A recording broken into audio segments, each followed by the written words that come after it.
Profe Gacel. Las coordenadas geográficas. Los puntos cardinales. Estos son los 4 sentidos, que conforman un sistema de referencia, para representar la orientación en un mapa, o en la propia superficie terrestre. Estos puntos cardinales principales son, el norte, el sur, el este y el oeste. El este viene señalado por el lugar aproximado donde sale el sol cada día, y el oeste por la puesta del sol. Así, si unimos ambos puntos en una línea, se obtiene el eje de las abscisas en un sistema de coordenadas geográficas. Mientras que el eje de las ordenadas estaría descrito por la línea norte-sur, que corta al eje de abscisas, y se corresponde con el eje de rotación terrestre.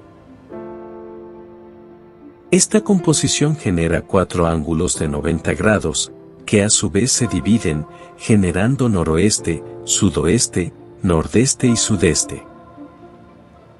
De esta forma se obtiene la rosa de los vientos, que es usada en la navegación desde siglos ancestrales, y la podemos observar en una brújula. Los paralelos y los meridianos. Son una red de líneas imaginarias que fragmentan el globo, y se utilizan para localizar lugares en la Tierra, de forma precisa. Los paralelos. Son círculos imaginarios, que van paralelos al ecuador, y se dibujan de este a oeste. Así, el paralelo de referencia es el ecuador, que se halla a 0 grados, y por lo tanto, divide la Tierra en hemisferio norte y hemisferio sur. Los meridianos. Son semicírculos imaginarios, que van del polo norte al polo sur. El meridiano de referencia es Greenwich, o lo que es lo mismo, el meridiano 0 grados. Por ello, este meridiano también divide la Tierra en 2 hemisferios, el oriental, hacia el este, y el occidental, hacia el oeste. La latitud y la longitud.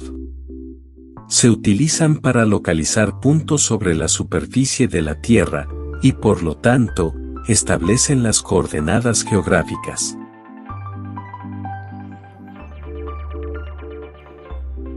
La latitud. Esta equivale a los paralelos, que van desde el ecuador, con 0 grados, hasta el polo norte, con 90 grados, y desde el ecuador, hasta el polo sur, también con 90 grados.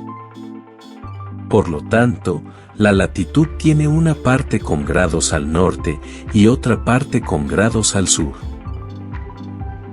Por ejemplo, 20 grados de latitud norte, o 20 grados de latitud sur.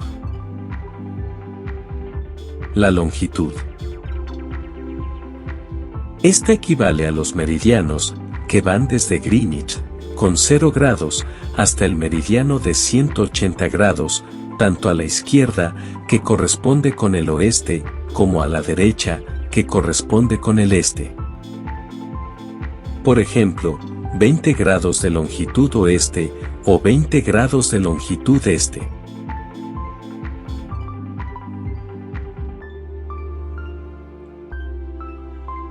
La interpretación de las coordenadas. Lo más común es representar las coordenadas geográficas en grados, minutos y segundos, sin embargo, es posible encontrarlas en otros sistemas, como por ejemplo, los grados decimales.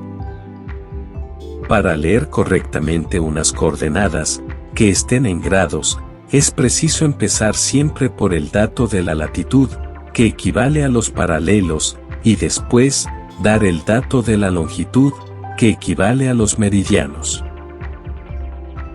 Si un objeto se encuentra en un lugar donde no hay señalado un meridiano, un paralelo, o ambos, se hace una aproximación. Esta aproximación no se puede permitir en la realidad, ya que siempre habrá un paralelo y un meridiano para señalar y así localizar cualquier objeto con la máxima precisión posible. Así, podemos observar en el mapa cómo la ciudad de Londres se sitúa aproximadamente a 50 grados de latitud norte y a 0 grados de longitud, ya que no está ni al oeste ni al este del meridiano cero. Mientras que la ciudad de Nueva York se sitúa a 40 grados de latitud norte y aproximadamente a 80 grados de longitud oeste. A partir de este mapa, vamos a resolver el siguiente dilema.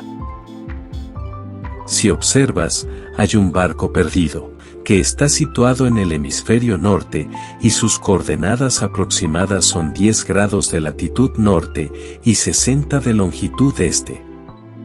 Si se dirigía a 40 grados sur y 20 grados este, debe desplazarse en dirección suroeste, atracando en las costas de Sudáfrica.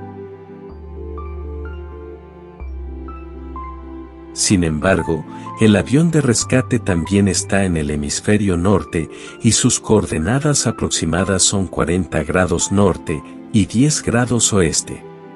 Por lo tanto, para encontrarse con el barco, debe partir rumbo sureste.